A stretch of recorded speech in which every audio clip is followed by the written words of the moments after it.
Party has waged against this country for decades. The damage it does, excuse me, and the extent to which we are not sufficiently cognizant that it's even happening, let alone the toll that it is taking. A very important development, which is occurring as we speak, is the publication of a new book by one of our most esteemed members of the Committee on the Present Danger of China. His name is Dr. Bradley Thayer. And Dr. Thayer has just literally today published an important book called America's 100-Year Wars with, well, the Communist Chinese, among others, the communists more generally, many of them under the influence certainly being enabled by the Chinese. But before that, with, of course, the Soviet Union, and at the very beginning of its life, the spawning of the Comintern and the Bolsheviks spreading this evil, toxic ideology worldwide. We are celebrating this publication and the focus that it is giving to the threat we face in our time, in what Dr. Thayer calls a revolutionary moment, in which the communists, foreign and domestic, and by the way, their allies in the Sharia supremacist camp, are prepared to seize power in our country if, God forbid, they have their way.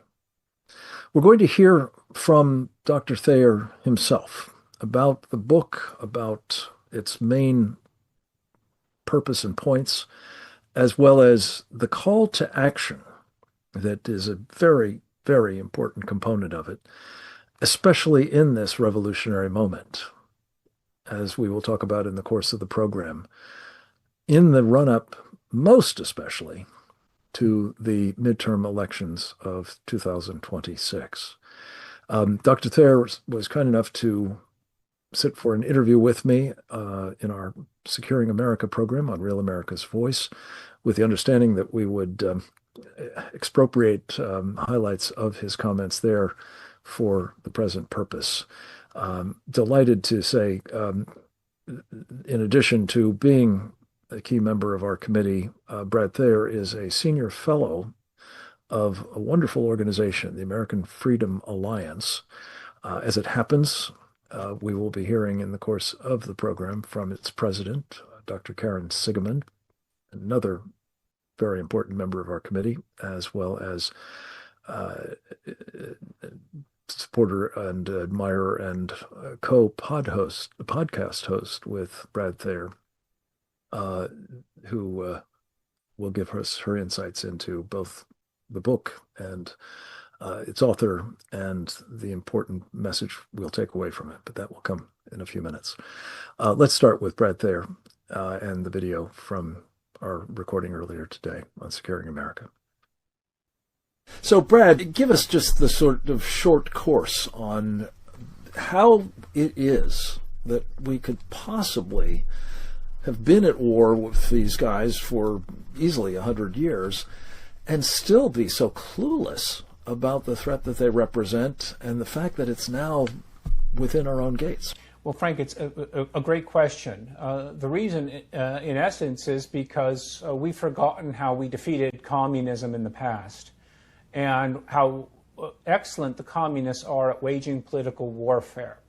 So the argument of the book was generated by a sense I believe you have, I do, and many in the audience will as well, that the United States has lost its way. We are in a revolutionary time. We don't identify it as a revolutionary time, but we are, where the ideas of Lenin and the Bolsheviks are coming to fruition in the United States in conjunction with their allies in the Chinese Communist Party, who are working with traitors in the United States and elsewhere to undermine American identity and to kill the United States as a constitutional republic and replace it with a communist totalitarian government. Though that's the intent. So this is a revolutionary time.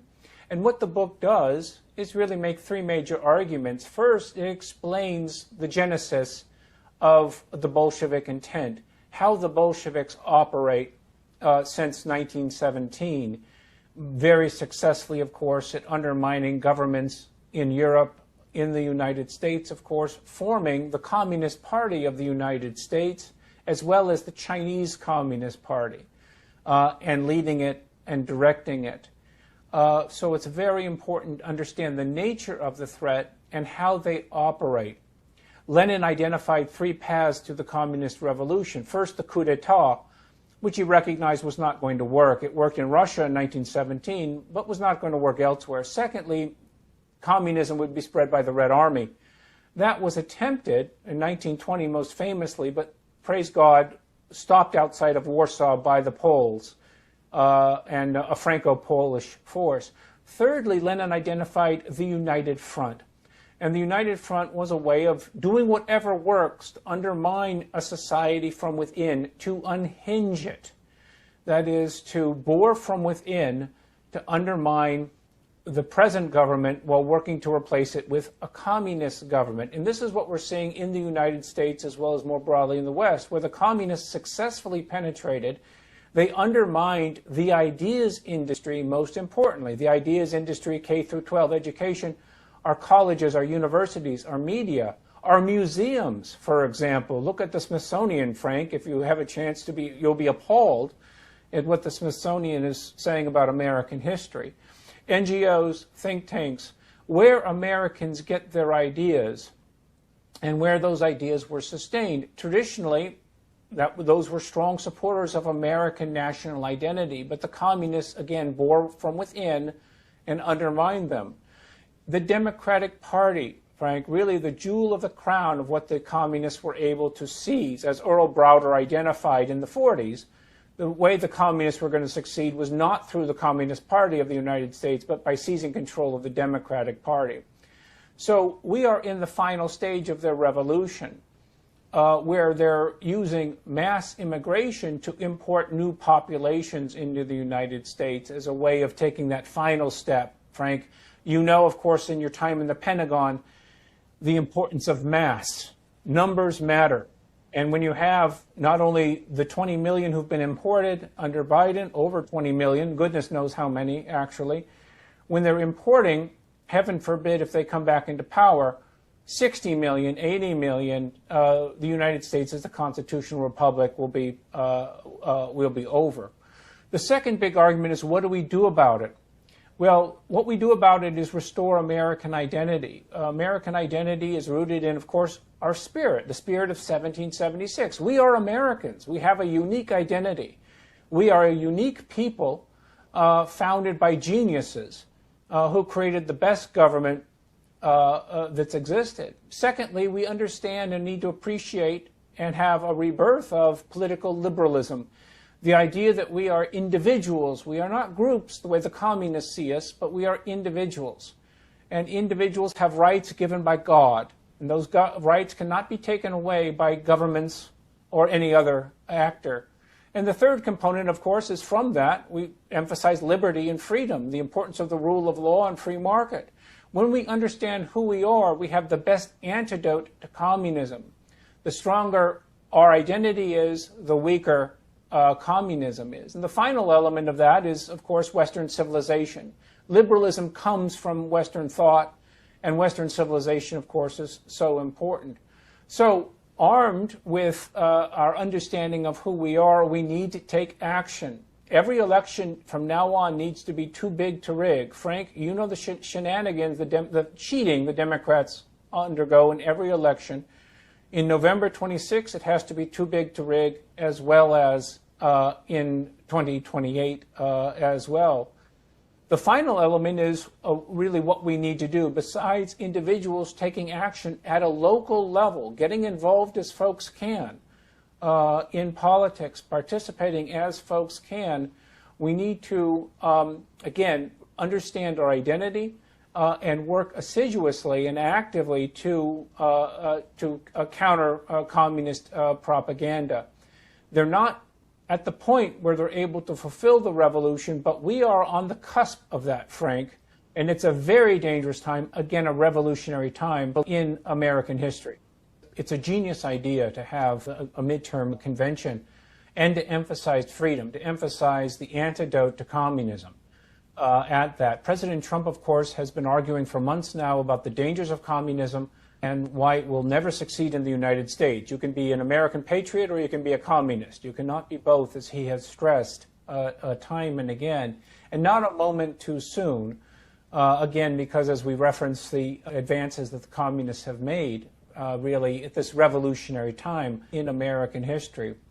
So I think as we move ahead towards a convention, there are 3 points that we need to identify. First, that we stand for freedom against communist totalitarianism. And that needs to be stated time and again. President Trump has taken up the call. That needs to be reinforced. Secondly, to recognize communism everywhere is illegitimate.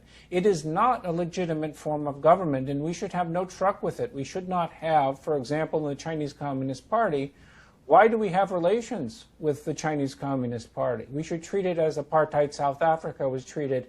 Frank, you know well during your years, of course, in DOD, with how South Africa was isolated by the United States and its allies. Well, that needs to be done, of course, to the Chinese Communist Party, because it is not a legitimate form of government.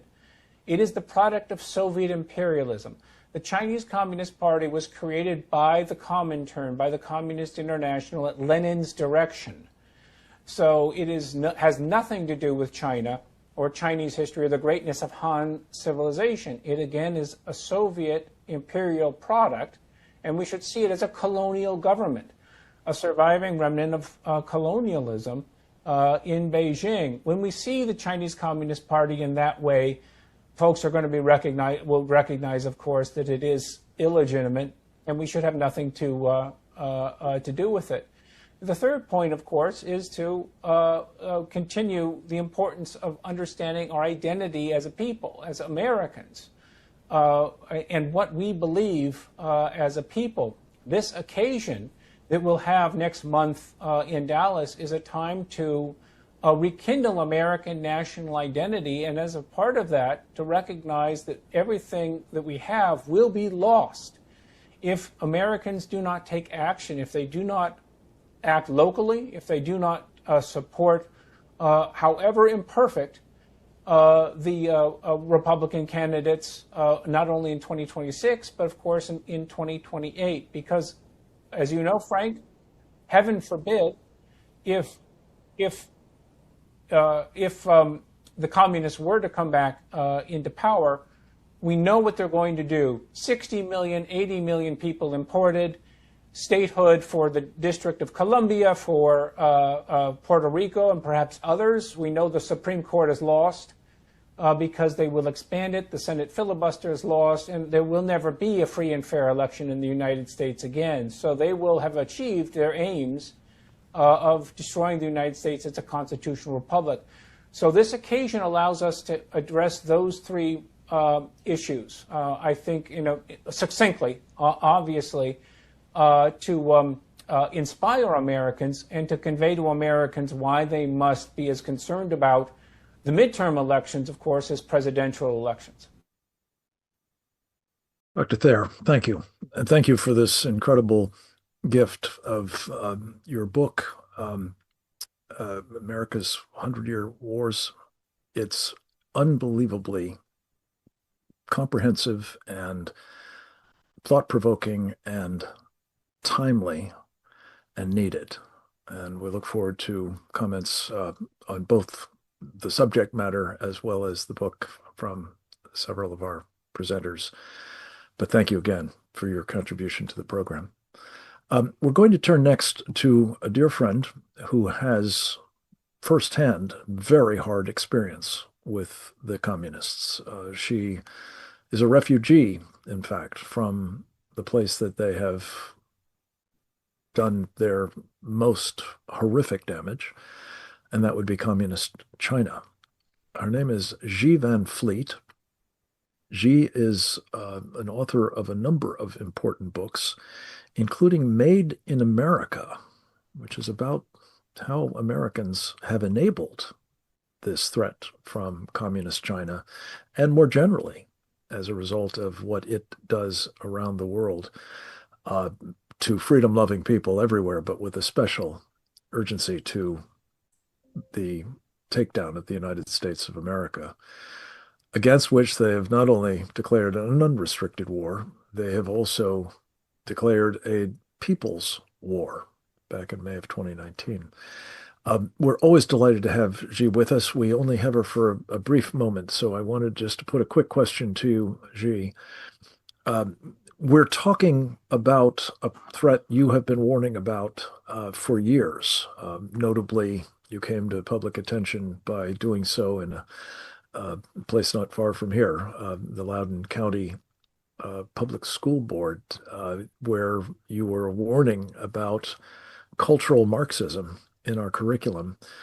Brad mentioned that the schools are one of the lines of attack that the communists have been very successful in mounting and wielding.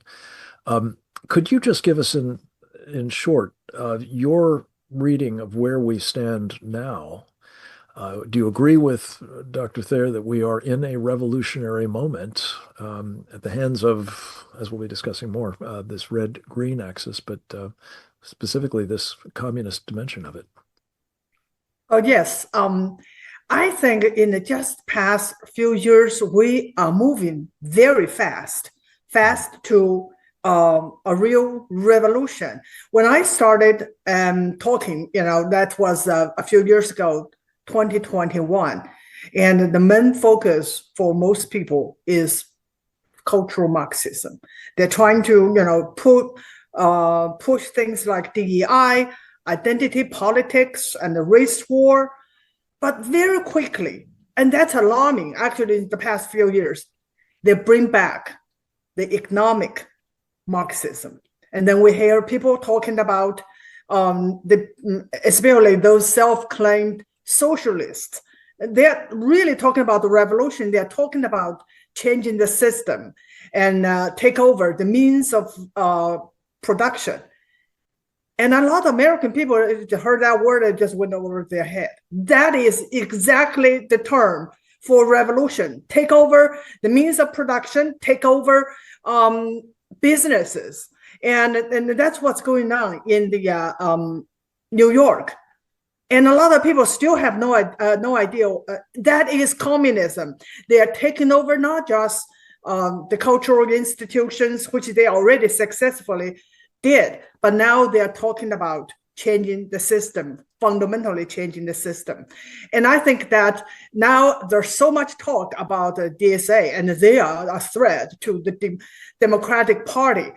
I don't think so. I think the Democratic Party has been going in that direction for a long time. Mm-hmm. And now only that the DSA people openly talking about the goals that eventually the Communist Democrat Party will take us to.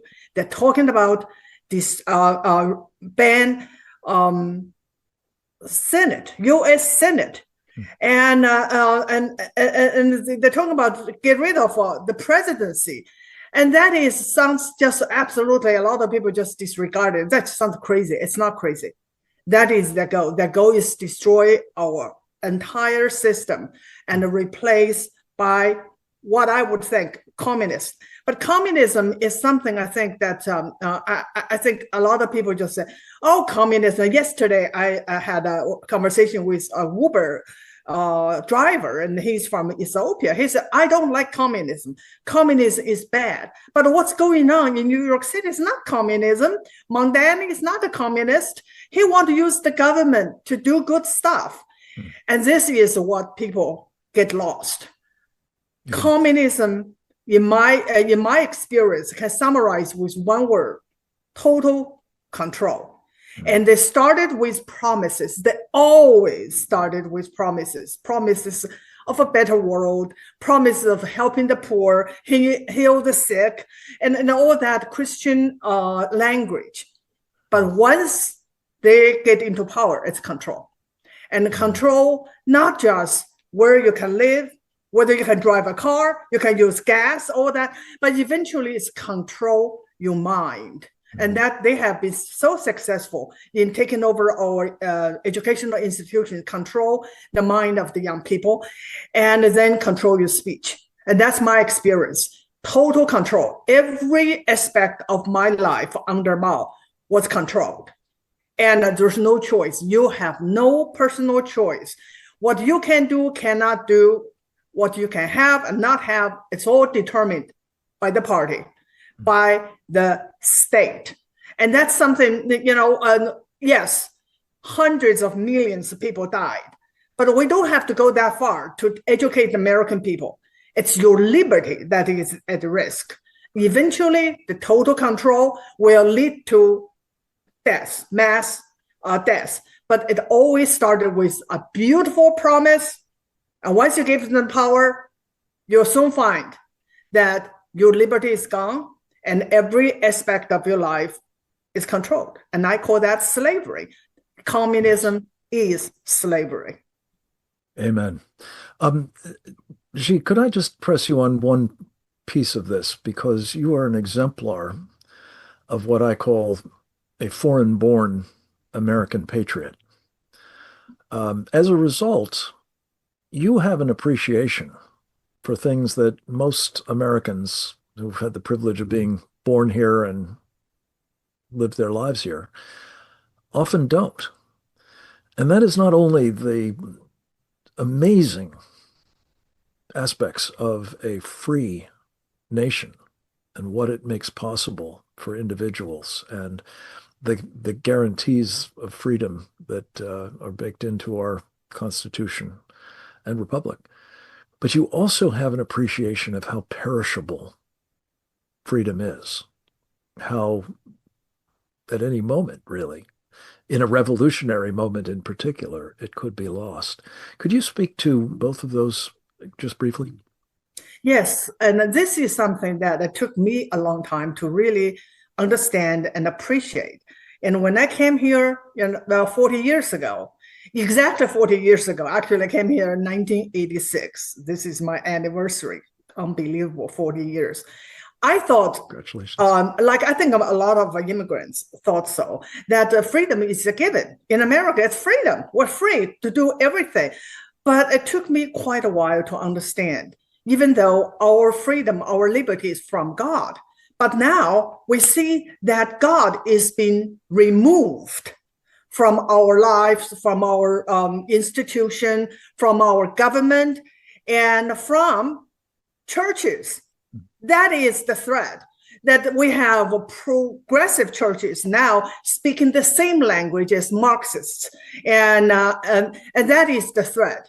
And this country, it took me really a while to understand, is absolutely built on the foundation of Christian principles. Once God is removed, we will lose our freedom and our liberty.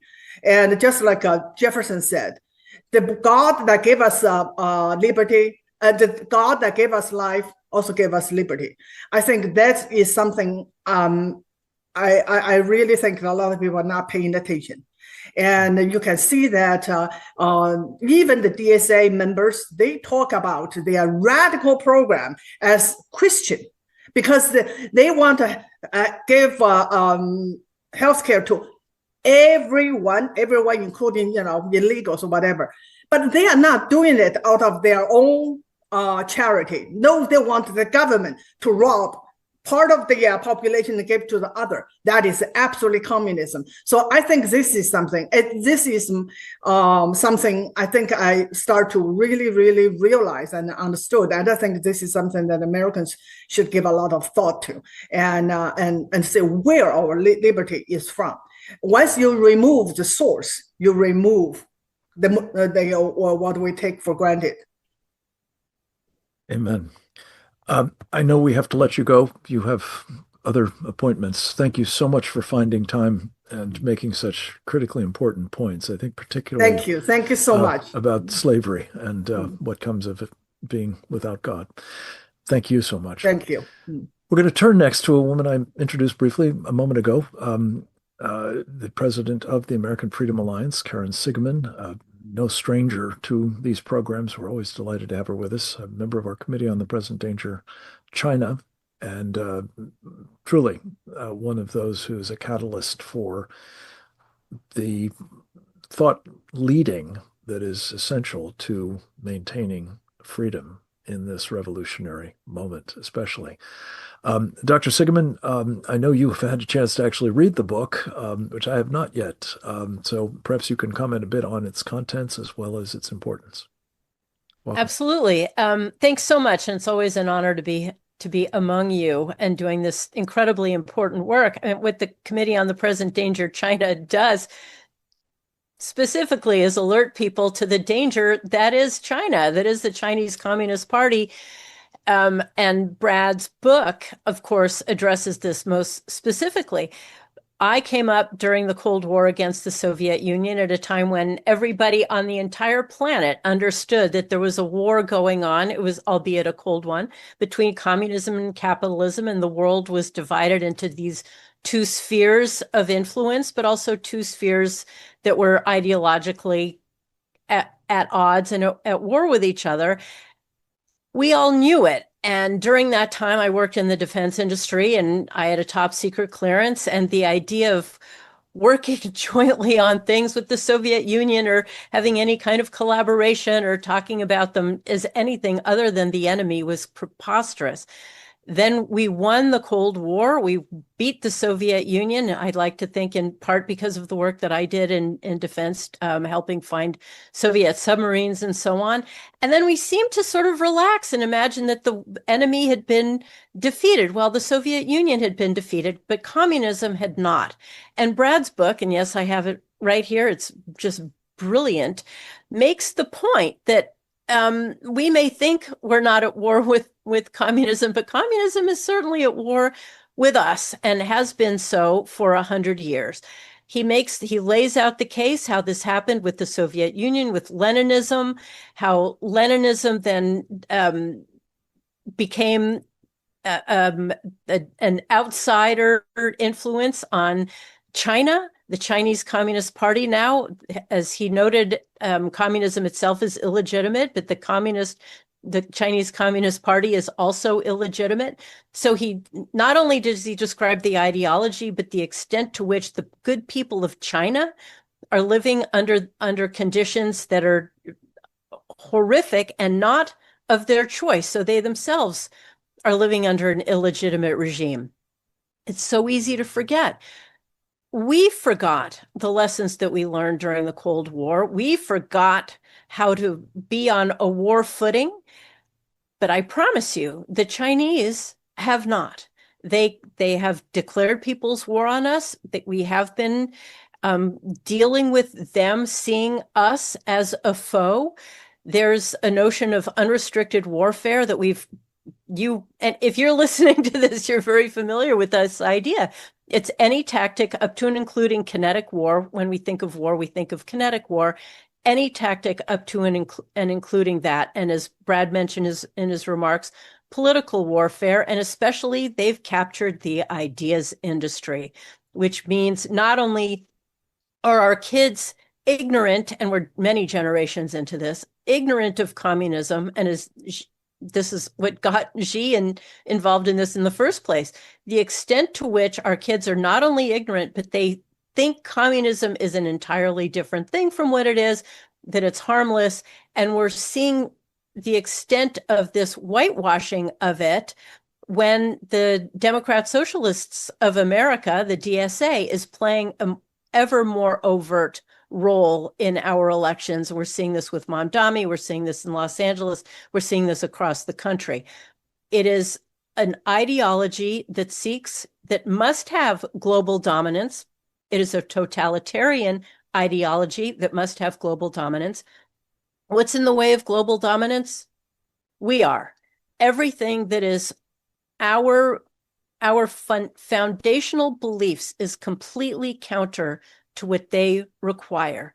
Every single belief that underpins who we are, and as Xi just noted, Judeo-Christian values, and this is one of Brad's points in his books as well. They have attacked our civilizational confidence. So there's two aspects that he brings to the fore in the book. One is warning about communism, its evils, its tactics, its goals, its totalitarian designs on us, but also the extent to which it has undermined our confidence in our own selves. These are two key elements, and his book makes very clear one of the main approaches is going after who we are, what we believe in, and our Judeo-Christian underpinnings. You take that out and you've opened the floodgates to them coming in. I'm just going to note very quickly, this is not too dissimilar from the Islamic tactic as well. Jihad takes many forms, not just violent. Same thing. It rides on the back of the floodgates that communism has opened.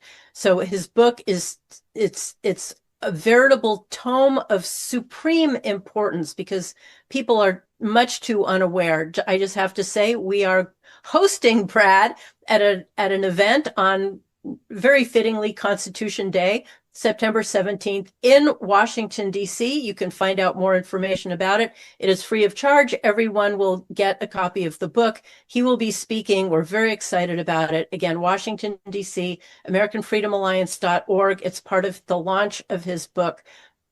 The too many are too ignorant is a terrifying prospect, that we have this opportunity with the midterm convention, key to revive the notions of freedom, who the enemy is and who we are, and the extent to which it is just crucial that we stand up to them. So thank you, Frank. Sharon, thank you. And that's a perfect segue to our next presenter. K. Carl Smith is a man who has served with distinction in the United States Army as a Judge Advocate General, as well as having airborne qualifications. Indeed.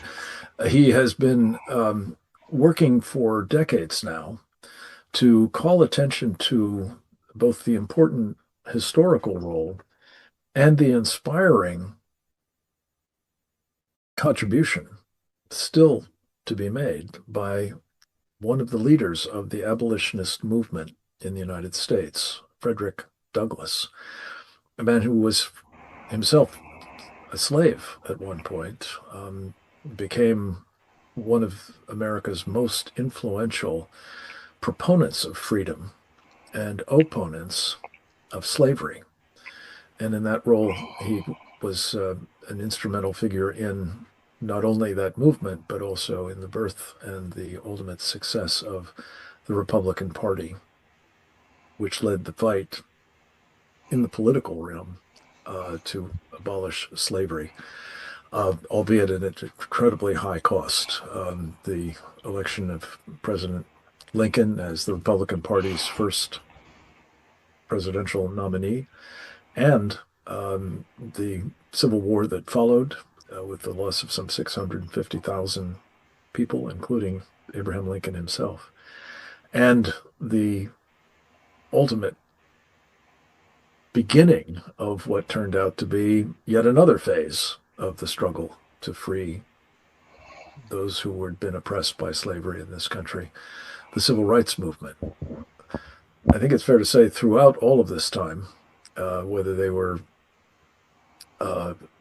avowed adherents to the thinking and tenets of Karl Marx, or whether they were simply proponents of slavery, the Democratic Party, in contrast to the Republicans, was working to preserve some of these horrifying practices. And even after it embarked on the Civil Rights Movement very belatedly, 1965, it, as our colleague and friend Jim Simpson has pointed out, simply sort of migrated the idea of servitude for blacks by putting them firmly in the maw of the Great Society and continuing the process of suppressing them on the plantation in a figurative sense, if not literal. K. Carl, thank you so much for the insights that you are bringing to this revolutionary moment, and in particular for what we've been collaborating in thinking about and are now, I hope, going to be very aggressively trying to implement, namely something that Karen referred to there at the end, turning a midterm convention into both a celebration of this party and its historic role, and also making a very, very concerted effort to be the party of freedom once again.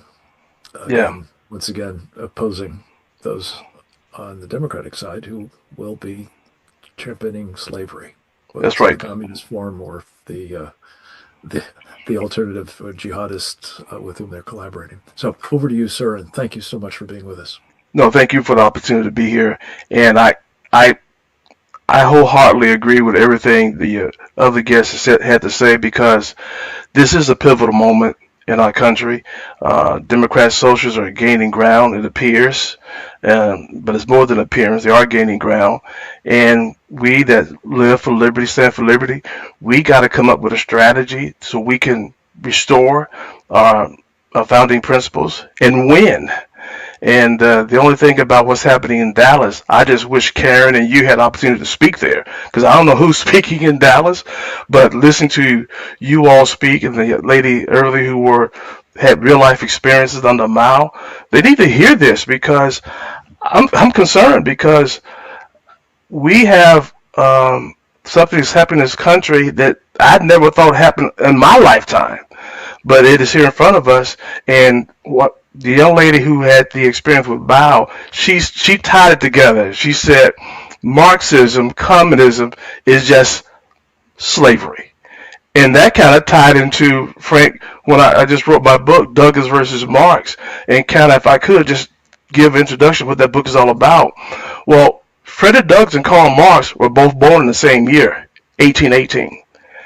They were contemporaries. So here are two men who were contemporaries, who looked at oppression in the world. Karl Marx looked at oppression through a theory.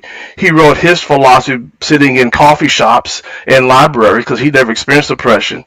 And Douglas had real life experience about oppression. They looked at oppression in the world, came with two totally different worldviews. Karl Marx believed our rights come from government, and Douglas wrote and spoke about how rights come from God. So when I've been a student of Frederick Douglass for many years. So as I studied Frederick Douglass, I said, wait a minute.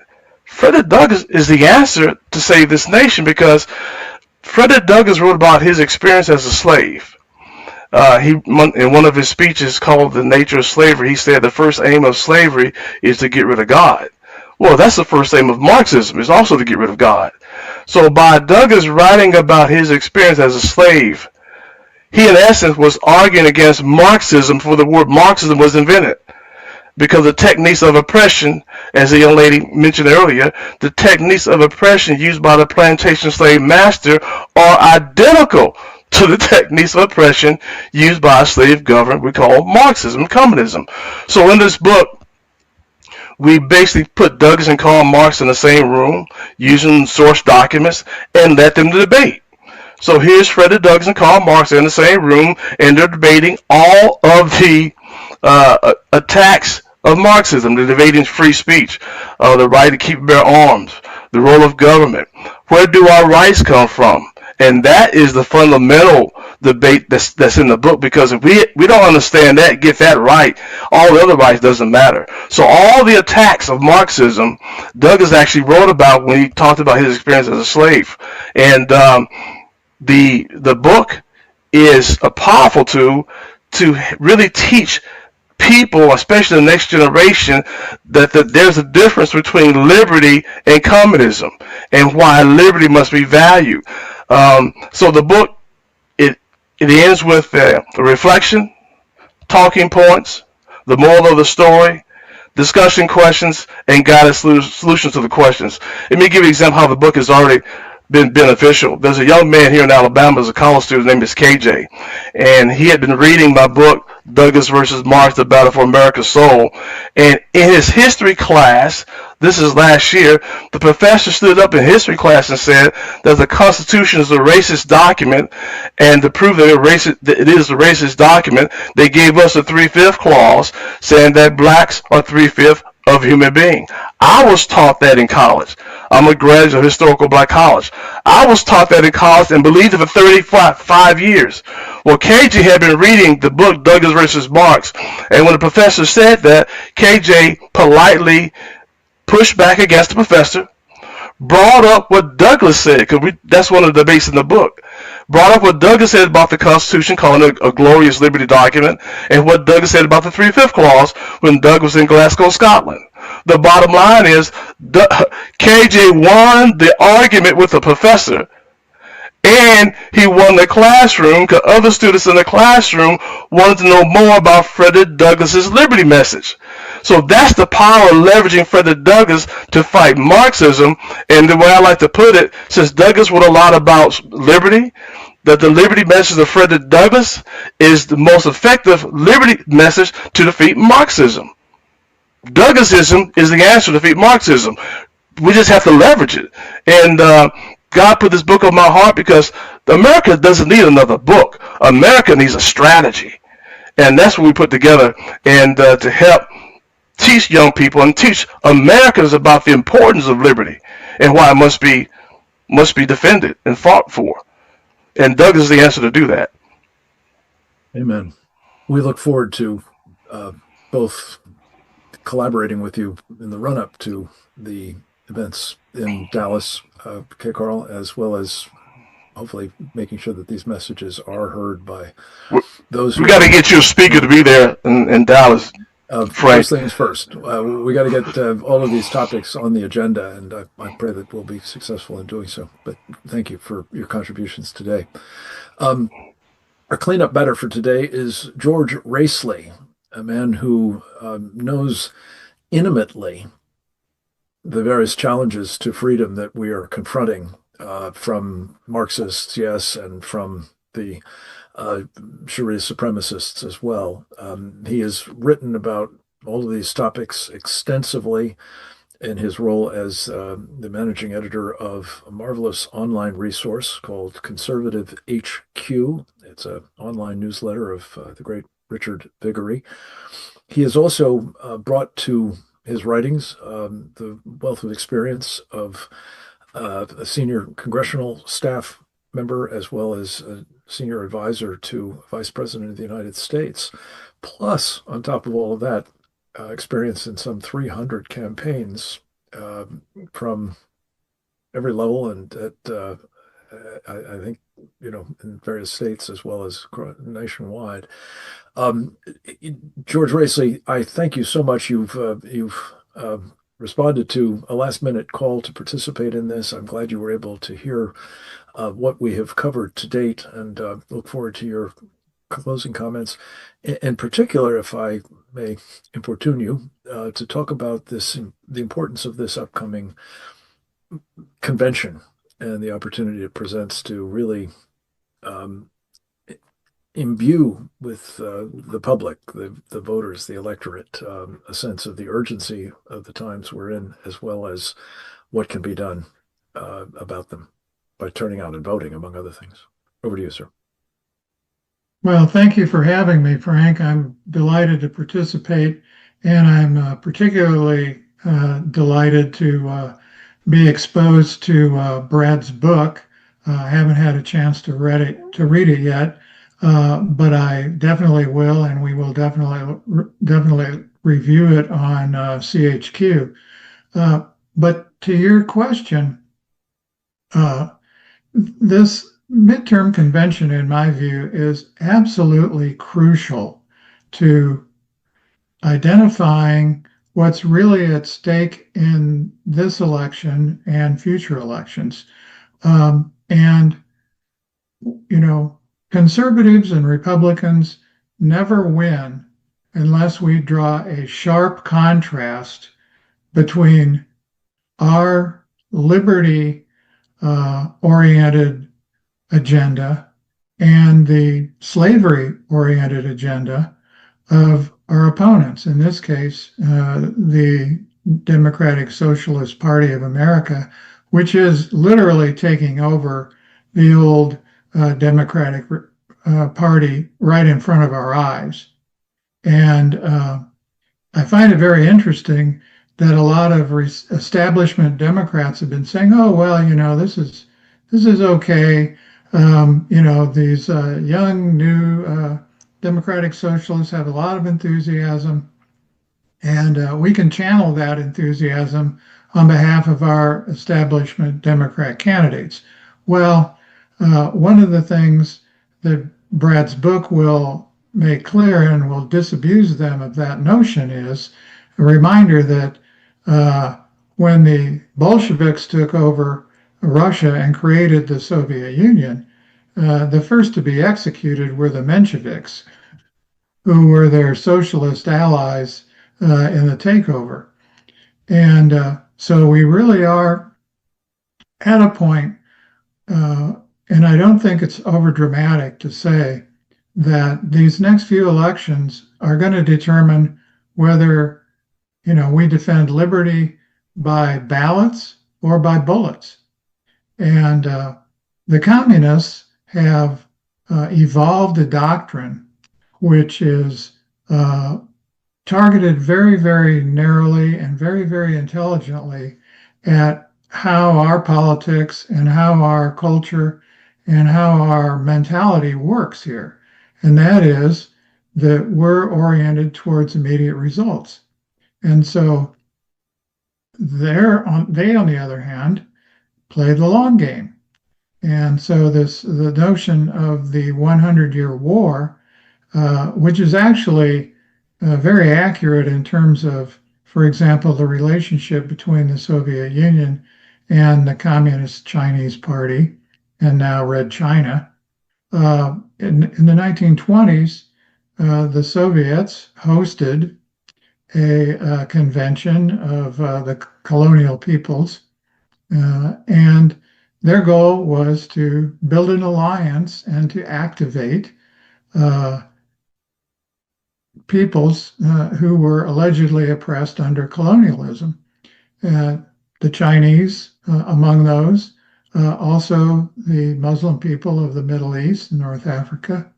And while it didn't produce a lot of immediate results then, it planted seeds that we are now very bitterly harvesting in the alliance between Marxists and jihadis. This is being advanced with great vigor by the Red Chinese. Just this week, as a matter of fact, I think yesterday, they came out and said, well, no, we're not going to participate in the isolation of Iran because that's not the way to solve this war. Well, they're right in one sense, and the way to solve this war is to win it and to stop with these circular negotiations. But more to the point, they understand that prolonging the war advances their interests, and it is one of the weaknesses of our system that we are not good at playing the long game. And so the notion that we have to educate our populace as to these threats and activate them, particularly for this next election, is one of the benefits of this midterm convention. And I've been fortunate to attend something like 10 Republican national conventions. This is the first midterm convention that the party's hosted. It's an absolutely crucial messaging opportunity, but it's only useful if there is a stark contrast drawn between the Republican and Trump agenda of liberty, economic freedom, Western Judeo-Christian values, and the Democrat and socialist communist agenda of totalitarian control and of every aspect of our lives. And Xi's comments about the one word that was her, experience under Mao was control, is absolutely what's at stake in this upcoming election and in 2028. And just winning those two elections, there's not a guarantee that that's going to last forever. And we've absolutely got to build a coalition of the educated, is what I call it, that will be activated and motivated to turn out, win elections, educate their fellow citizens about what's at stake. And believe me, when I say that the choice upcoming is ballots or bullets, that's what our enemies are saying. And so we need to believe them when jihadis, for example, say that they're going to take over our government, they're going to eliminate our constitutional protections and guarantees by ballots or bullets. And so I commend to the audience Brad's book, its message, but also to engage in this upcoming midterm convention. Let your Republican Party leaders know that you want to hear this message of liberty versus totalitarianism, of economic freedom versus economic control, of Judeo-Christian Western values versus communism. George, thank you. Boy, that was brilliantly put, as well as very handsomely done to sort of synthesize, I think, the messages of the program. Let me just do a quick line of questioning to you both. We have Karen and George with us at this point. As we talk about freedom and the Constitution as ultimately what guarantees those God-given rights, it's striking to see that the people that we are warning about are being, as you suggested, in connection with the Sharia supremacists, George, but it's equally true of these so-called democratic socialists. They are intent on replacing our Constitution with, some charter of their own. Sharia, in the case of the jihadis, I guess, the Communist Manifesto or something like it on the red side of the red-green axis. Could you speak to the point that part of what makes, I think, Bradley Thayer's warnings about the revolutionary moment is how brazen these people are being in declaring their hatred for the Constitution, their determination to be done with it. And as you said, George, I think when they tell you these sorts of things, believe them. But what does it tell us about the fact that they are now so bold in making clear what they're about?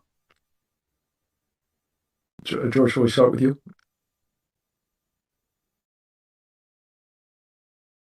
Yeah, Frank, I would say that the reason they're so bold is they think they're winning. Mm-hmm. And there's nothing like being ahead at the 2-minute warning to enthuse the team to press harder. And so I think that that's one of the reasons. And if we look around the results in some recent elections, if we look at the collapse of the Democratic Party establishment, they are right in that sense.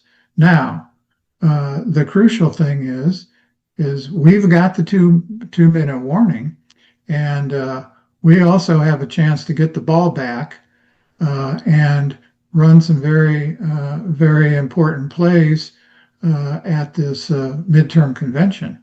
And so this is an absolutely crucial opportunity to turn around the momentum and get people on the right and in the center enthused about this election and participating in it because they've been educated as to what's actually at stake, which is the Constitution and the liberties that it guarantees. Yeah.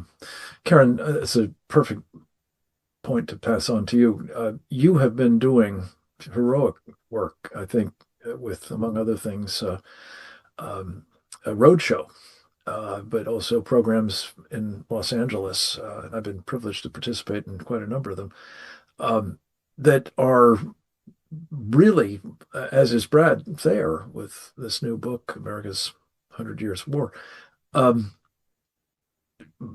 making clear that this is no drill, as we talked about on an appearance you had on Securing America earlier today, to the extent that the enemy is, as George says, emboldened by their sense that they are winning, and that the hour is very late. What are your specific thoughts about how best to try, and on Brad's comments about,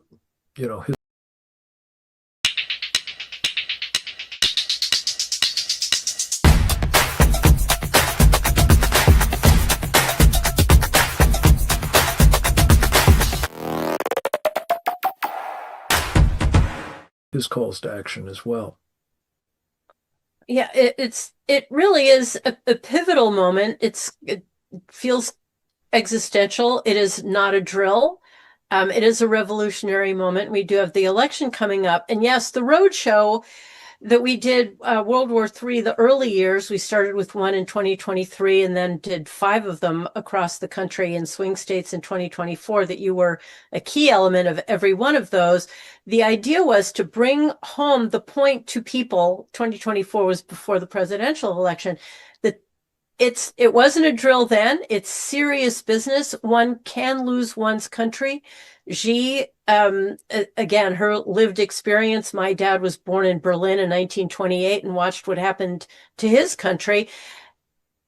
It's not, while too many people find it impossible to imagine that things aren't going to always be the way they are, the left, the communists, have been undermining all that we are and all that we believe assiduously for a very long time. The left's long march through the institutions has undermined, as you know, Brad's phrase, we all use it, have undermined the ideas industry. That's education. It's everything. It's the air that we breathe and the water that we swim in. Everything has been taken over to this extent. And I just want to make another point that people have been talking about. This idea of culture being, that politics is downstream from culture. Well, that used to be the case until the left took over the culture. There is no separation between the two anymore. The culture is political. To communism, there is no such thing as anything outside of the political space.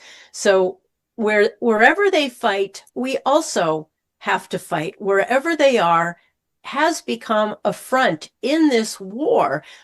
They have been trying to undermine us, take us over, conquest, and all of this. Again, communism requires things to be total. So whatever they have turned into a front, which is pretty much everything, it's sports, it's bathrooms, it's absolutely everything is a front. So there's nothing untouched. If they leave nothing untouched, we also have to leave nothing untouched. So education, key element, media, key element, sports, key element, the Smithsonian, all of this. And one last bit of this, why do they feel that they're winning? Because they are. Why do they feel emboldened? Because we've allowed them to be emboldened. And it's not just the cultural space. It's not just the political space. It's not just the legislative space. It is the election space. Where I live in Los Angeles, the idea that our votes matter is preposterous. This is a full-on Stalin-esque kind of thing, or Stalinist. It's not who votes, but who counts the votes. It's not the case across the country yet, but it will be. And the more they go after the big states with the big electoral numbers, and, to George's point, they are increasingly brazen. The DSA is increasingly brazen because they feel they can be. What is our job? To let them think twice about that. So they feel they can be. They feel everyone's on their side. They feel they have elections on their side. But there's another aspect of this too, which is the extent to which they paint Donald Trump and those who support him as evil, as Hitler, as the devil. So not only do they feel that they are right, but they feel it's the right thing to do everything possible to take him down, to take us down.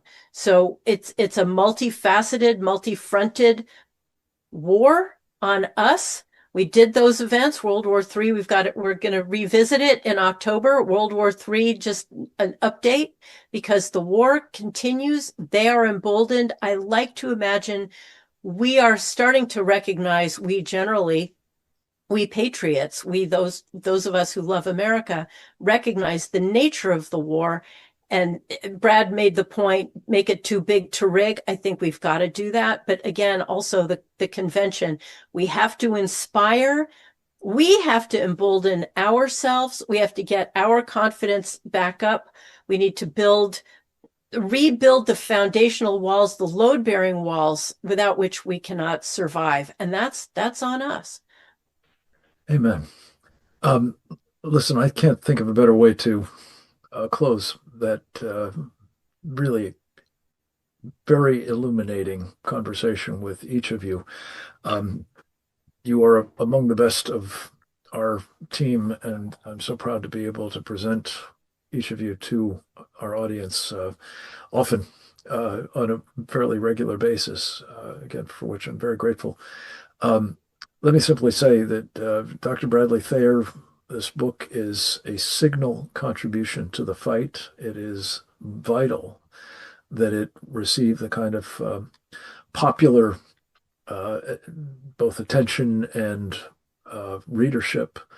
I am sure that it is on its way to becoming a bestseller. I think even in the early sales, it has already demonstrated that. But what I'm so appreciative of in particular is the combination of scholarship and practical experience in the national security practitioner business as an employee in the Defense Department under the great Andy Marshall for a time, as well as the evocative nature of what you are about now, which is lifting up a generation or two of Americans to understand the challenge of our time and meet it head on with your call to action, as well as your well-documented warnings. G. Van Fleet, you are a national treasure. I consider you to be, as I said, a foreign-born American patriot, but your firsthand experiences, your authentic foundation for the warnings that you've been making, whether it's in the school boards of Loudoun County or whether it's at the national and even international level, are deeply appreciated and so desperately needed as well. I can't thank enough our friend Kay Carl Smith. I personally believe what a lifetime of channeling the great Frederick Douglass is equipping you to play a singular role at this moment in inspiring this, as Lincoln put it, new birth of freedom that the Republican Party can and must stand for and speak to directly. And by the way, not just the communist piece of it. The president has been very clear about that, thank God, but also the Sharia supremacist component, because it is very much a red-green threat and axis. Our friend Steve Bannon calls it the Marxist jihadist threat. Both pieces of this have to be addressed. They both are intent on enslaving us. They both are working assiduously to take down our government, our constitution, and our freedoms. They both must be recognized, therefore, as in mortal peril and prevented from succeeding. Karen Sigeman, as always, you are a thought leader, and I think in particular your comments about our constitutional confidence having been shaken by the cumulative effects of these efforts by the communists of various, iterations and generations seeking to undermine everything we hold dear, the institutions, our history, our accomplishments, our shortcomings, they're pretty big on, but the rest of it, not so much. And as a result, I think what we've been seeing among a generation or two of Americans who have been raised by those who have penetrated our institutions in their long march are desperately in need of awakening to what this actually will mean if the radical left of the Democratic Socialists of America and their ilk and the jihadis have their way with us. And finally, George Raisley, again, thank you. Your counsel in connection with this campaign, we call it the Ban Sharia, .com campaign, yes, but the campaign is branded as Save Texas, Save America campaign. You can find much more about all of this at bansharia.com, a project of the Institute for the American Future, which also sponsors this Committee on the Present Danger of China, along with Brian Kennedy's American Strategy Group. We are very, very keen to have help with this. Please check out that website for much more about the jihadist piece of it in particular, bansharia.com. Let me just say in closing, I think that we are here, all of us, at this time, because God Almighty has